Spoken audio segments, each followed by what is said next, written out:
Hey, you're back. You made it to my final video recapping my highest rated films of 2021. If you watched all 3 videos in a row, put a skull in the comments. Now that I've got my tea nice and hot again, let's go ahead and wrap up this series and get into my list of all the films that I gave 5 rainbow skulls to in 2021. You ready? Well, let's get it. I don't know, a little culture before we leave? I want to go. You will? Yeah. It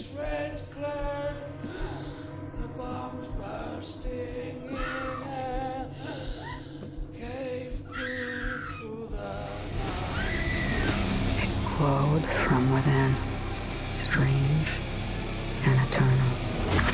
First up is The Platform, directed by Galder Gatsalu Urrutia, and it stars Ivan Masagoe, Zorion Eguiglior, and Alexandra Masangue. In this Spanish film, there are people in what is called a vertical self-management center that has 1 room on each floor and 2 people in each room. Every 30 days, the couples are randomly assigned to new floors. They are fed once a day for 2 minutes via the platform. Survival isn't easy when nothing is left on the platform for those on the lower levels. Right away, it's clear that this is a message on capitalism and socialism. The atmosphere is a cold, blue, and dreamy one, like that of a sci-fi movie. Films that you can compare the atmosphere to would be Snowpiercer and Cube once again. Along with an interesting message and character arc, this movie gives us a lot of good gore scenes. Even though it doesn't show up till pretty far into the film, it's well worth the wait.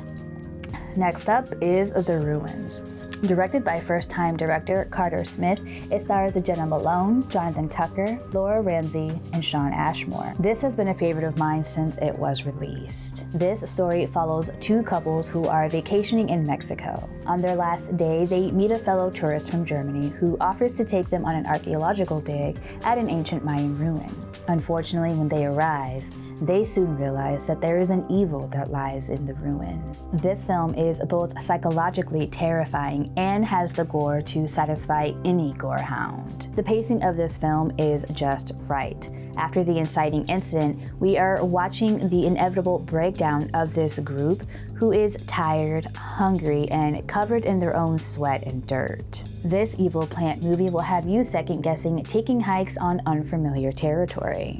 Then we had Mandy, written and directed by Panos Cosmatos and starring Nicolas Cage, Angela Riseborough, and Linus Roach. This was a subscriber request from my good friend Audrey. Set in the 80s, this revenge film enthralls us in a world where Nicolas Cage goes on a rampage in the name of his lover. The neon colors and themes of this film put you in a trance-like psychedelic state. It's hard to take your eyes off of this piece of art. Nicolas Cage's performance really puts this film over the top. I'm not a huge Cage fan, but in this film, he outdid himself, especially in the scene in the bathroom where he just loses it.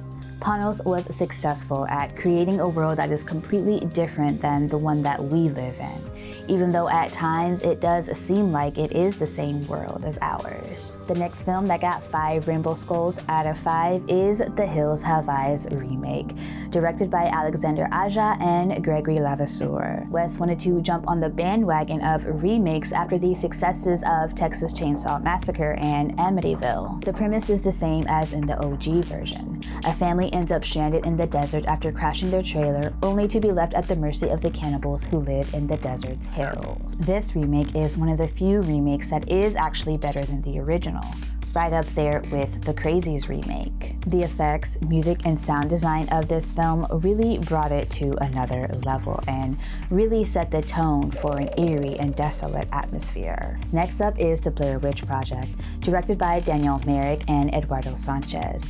It stars Heather Donahue, Michael Williams, and Joshua Leonard. This was another subscriber request from Samian Gaming, aka The Poltergeist, and I am so glad it was submitted. I've held a grudge against this film since I first saw it as a kid when I thought it was real.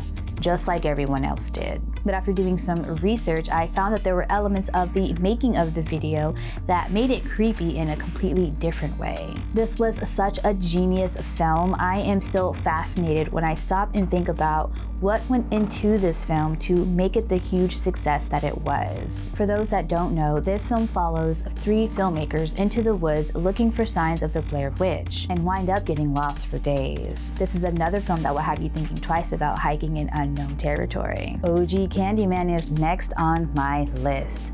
A true masterpiece.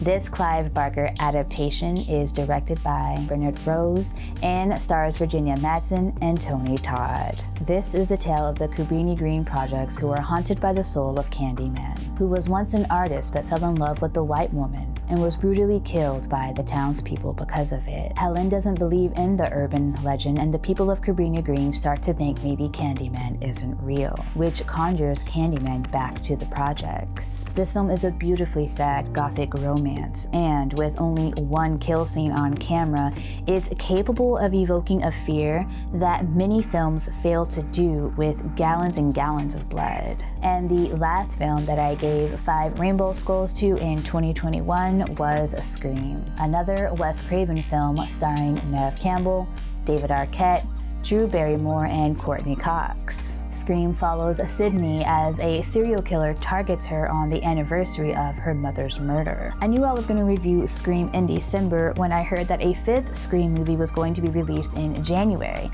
but I didn't expect to give it 5 rainbow skulls. I liked this film back in the day as a teenager, but I feel like I truly appreciate what this film is today. It was able to balance comedy and horror in a way that not many films were able to do at the time, and it still holds up today over 20 years later.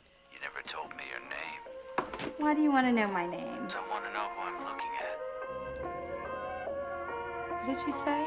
Well, that wraps up my series of all the films that I have given 4, 4.5, and 5 rainbow skulls to in 2021. And if you still need to watch 1 or 2 of the other videos, you can find the links down in the description. I'm sure soon I'll have movies that I give low ratings to, but for 2021, I didn't really give out any low ratings. The lowest one that I gave out was to Leprechaun, and that was 2.5 rainbow skulls. And in my book, that's still an okay movie. Like I mentioned in my previous video, my focus in my first year was evergreen content, so I decided to cover a lot of my favorite films, and luckily, a lot of my subscriber requests were really good movies. Well, thank you, fellow Stardust, for joining me today. I so appreciate you being here with me. I'll be back next week with my first movie review of 2022, and if you're watching this on December 30th, 2021, I hope you have a safe celebration tomorrow, ringing in the new year, and remember to stay hydrated and that you a real one. And if you haven't already, go ahead and hop on the Rainbow Fright Freight Train and hit that subscribe button along with the notification bell. That way you'll get notified every time I upload a new video, which is 1 to 2 times a week. I hope I see you next time. Peace.